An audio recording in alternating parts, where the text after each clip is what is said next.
Gun versus Burn. There's actually a lot of different access to this matchup. If you're gonna throw anything against Burn, I think this is the deck to do it. Oh yeah, if you're gonna play test like, for a tournament. No, I'm saying like this is the most entertaining Burn matchup we could have. Oh sure. I just like watching Kyle on camera. All right. And I wanna thank Zach for being a good sport. For being our round 4 all-star. he is the all-time round 4 player. Yeah, the all-time round 4 champion. He usually wins these too. Yeah.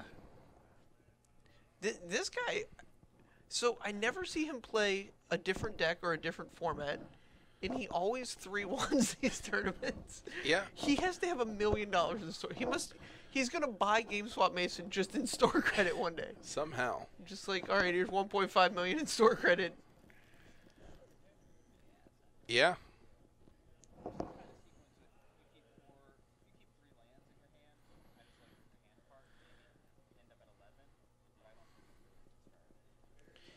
All right, so they're hypothesizing. Yeah, the game 1 matchup here is not in Jun's favor at all. I think he gains a few percentage points, maybe upwards of 10, by knowing what he's up against.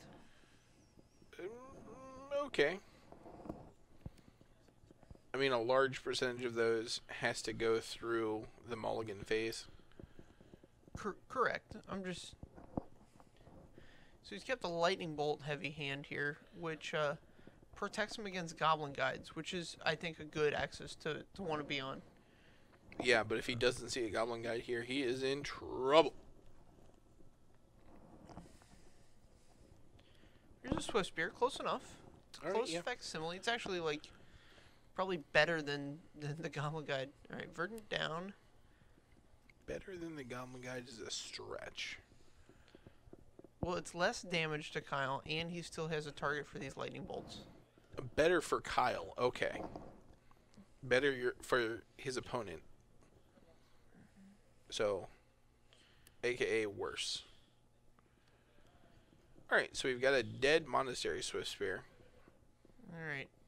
Zach chose to not cast any. So there was a nuance there. Kyle said no blocks. Zach chose to pass on the after declare blockers. There's another instance where both players receive priority. Mm-hmm. So Zach passes empty stack to Kyle. Kyle then bolts it. Where Zach would have to have 2, I think lightning bolts specifically would have to be the card that He could have also fetched Greenland and a Tarkas. This is a good situation too, where Kyle gets to turn on his lightning bolt.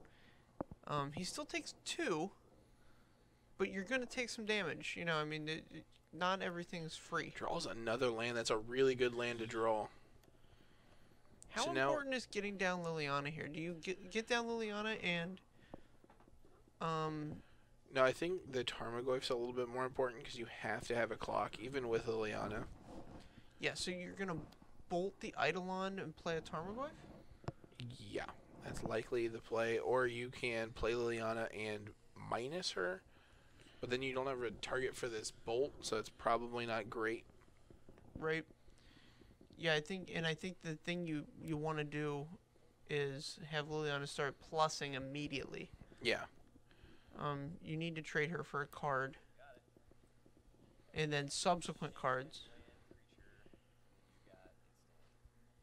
So we have a 4/5 Goyf. And this is probably the best card in your deck. This card is not going to go anywhere for a long, long time.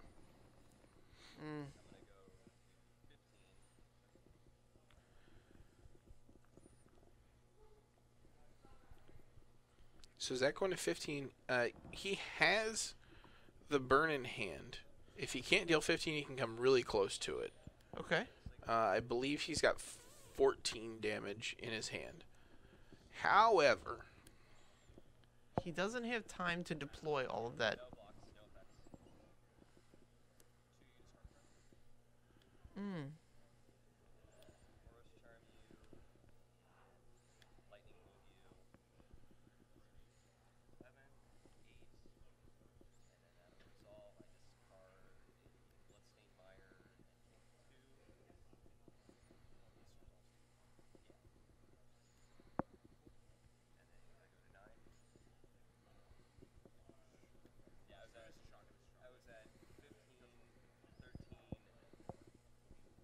All right, so All right. man, Oh, wow, that's unlucky.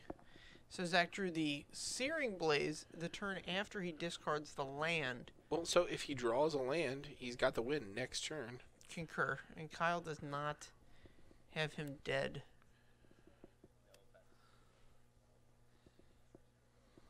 Run it back.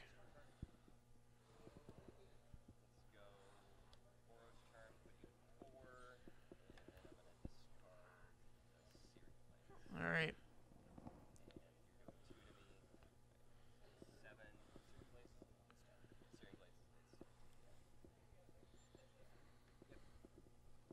All right. All right. So Zach down to 3. Zach's at 3 when it all shakes out. Kyle's got a bolt in hand.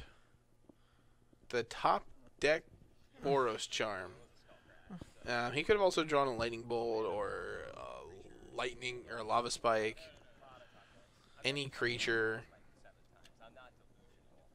Yeah.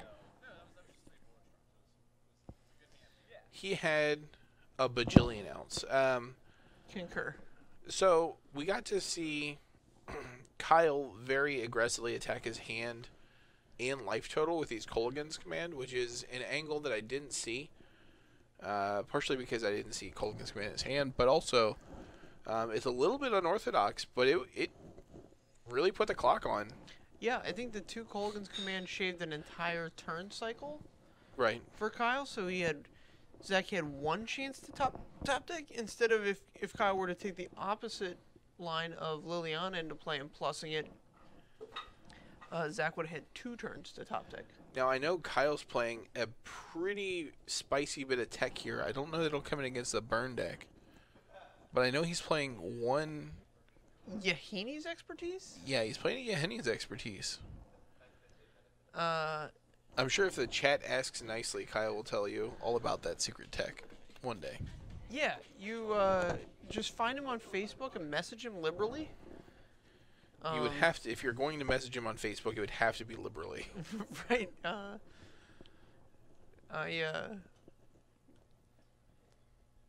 really don't know what that card was for. I don't know if he's got like a combo for it or what, but I know he was adamant about finding Henny's expertise before the tournament. Okay, all right.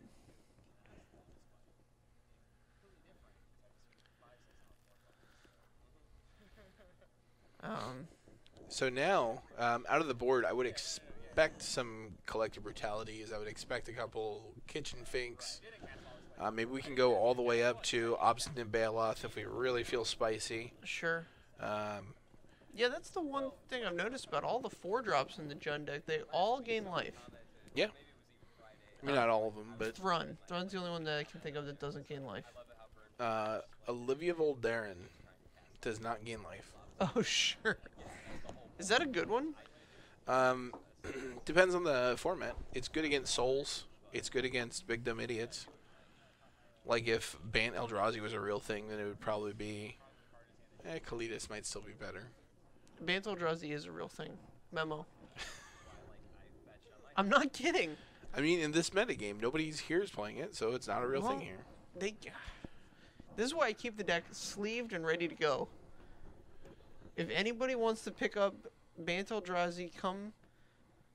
If I don't know you, I'll probably, require that I get some sort of collateral so I get my deck back, but it's always here waiting for you.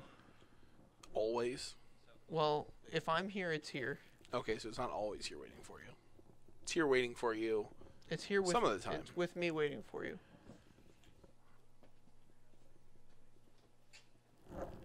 Anyway, so Kyle's going to be on the play here. Probably brought in about 4 or 5 cards. Yeah, I'd say 4 easily. A 5th would be a bit aggressive, but maybe. The outs are fairly easy. I mean, Abrupt Decay is probably not very good against this burn deck. Terminate's probably questionable. I mean, do you want to list off the number of cards that are questionable? You would go much deeper than 4 or 5. Oh, okay. All right. I think you have to start at Thoughtseize.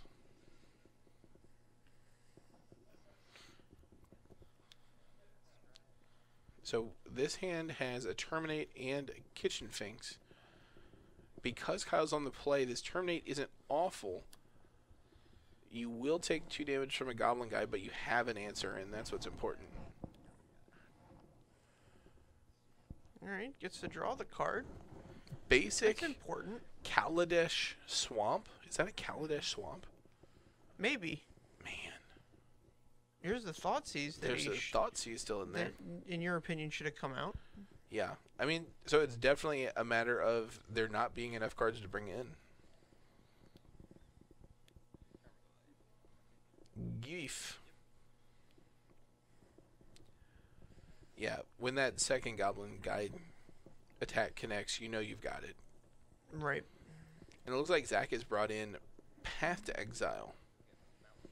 Yeah, this is a card that I've seen people play in these burn decks, which I don't know how I feel about it.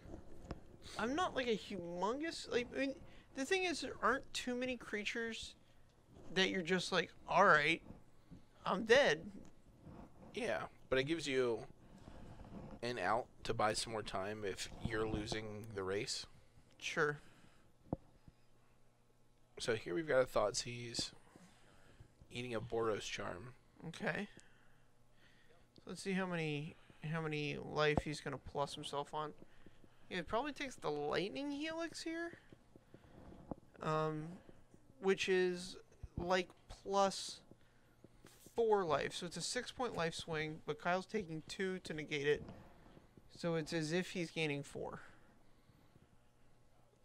Or clocking 4, at least. You know, if you want to talk about it in a gain-loss kind of way. Yeah. Clocking 4. Be interesting to see the play here. I mean, the obvious play is Tarmogoyf, but he's got the Path. But this opens the gate for your Kitchen Finks the following turn.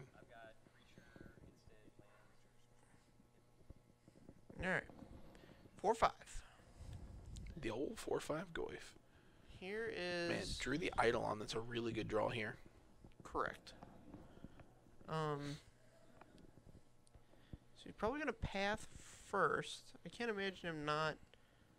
I can't imagine him Eidoloning and then Pathing later. Like, that seems really bad. Yeah, but Pathing on Kyle's turn is pretty important as well. So that he can't utilize that extra mana on his next turn. Sure. We were just talking about how good Jun's 4-drops can be, and if you're going to accelerate him into that, I guess it's not really acceleration at this point, but you don't know that he has the 4th mana. Alright. So he values not giving him the land over the 2 damage he's going to take. Alright, here's the Path. I'm pretty sure that's the right call.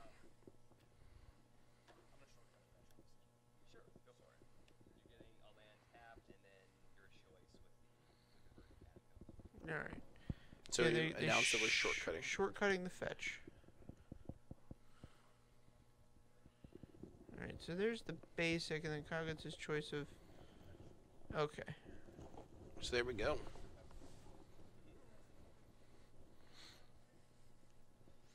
And let's see if Kyle's got a big bad 4-drop. Didn't see one. Big old Kalitas. Saw a Kitchen Finks, which is pretty solid here. Big old nasty Kalitas coming down.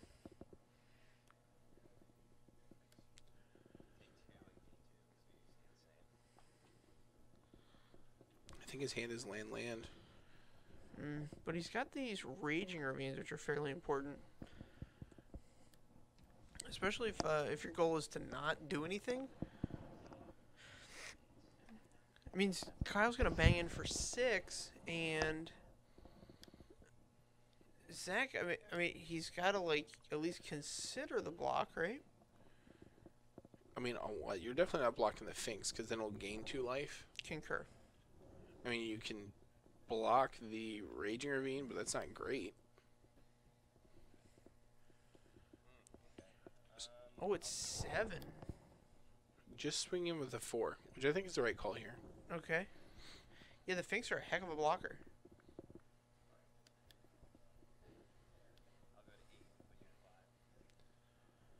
Alright, so Kyle's at 5, and Zach has no cards in hand, so I don't entirely hate the position he's in here. So now he definitely gets to swing it with both. Right. With Kyle at 8. Because he's representing lethal. Yeah, Zach at 8, Kyle at 5. Collective Brutality is the draw. That's really strong. Oh man, here's another land. But here's the issue. Oh, he can't go to 4 because that leaves him open to a Boros Charm. Well, he can't go to 3 off of this Collective Brutality either. Because then he's open to literally everything. So a turn late on this Collective Brutality is very strong, typically. I would still just fire up an attack here. So say you fire up an attack, he's got to block the bigger guy. He takes 3, and the Eidolon is then dead. So then you're only going to 4, and you're only dead to Boros Charm in that situation. Every I guess you don't really get you drain 2 life. So if it's a 3 damage spell, if it's Skullcrack, you go to 1. If it's any other 3 damage spell, you go to 3. Right? If it's Boros Charm, you're dead. Yeah, you're dead to Boros Charm. You're dead to Boros Charm. You're dead to Boros Charm on the attack. Anyway. This is deep. There's a lot of angles here. A lot to consider.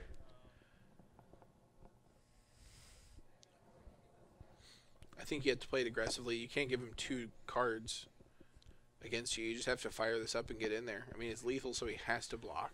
Right. If he has the Skullcrack, you're... Oh, man. If he has the Skullcrack, you're in business because he's going to Skullcrack. He's going to Skullcracker in response to your Finks trigger? No, he would never do that because that leaves him very dead.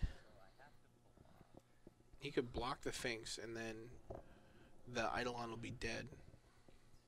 What? No. See, if he lets the Ravine through, it puts him to 5, and that's not what you want to do. We're gonna find out what this card is.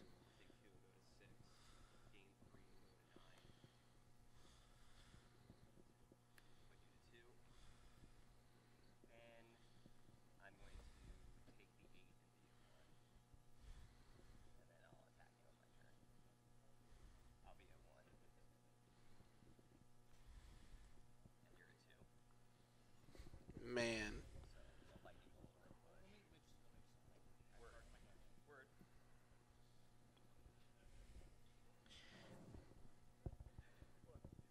No, you're just like, yeah, that's fine. Yeah. Like, some people just like me to tell them. Okay, yeah.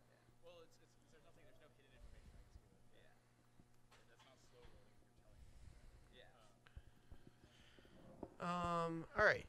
So yeah, the Lightning Helix was the card there. Man, that was tight. Man, that was really interesting. So what if he Collective Brutalities first? It's the same situation. Oh, I guess if he Collective Brutalities first, then he's just dead. Helix out, yeah. So he did everything he had to do. Yeah, he was just dead anyway. It doesn't matter what the card. If it was any damage spell. I think I had to have Lightning Helix. No, like he had to have Lightning Helix there. Oh, Lightning Helix specifically was the card to win him the game? There was no other spell that could win the game? Well, I mean, like a Bolt wins him the game if he top decks another removals or another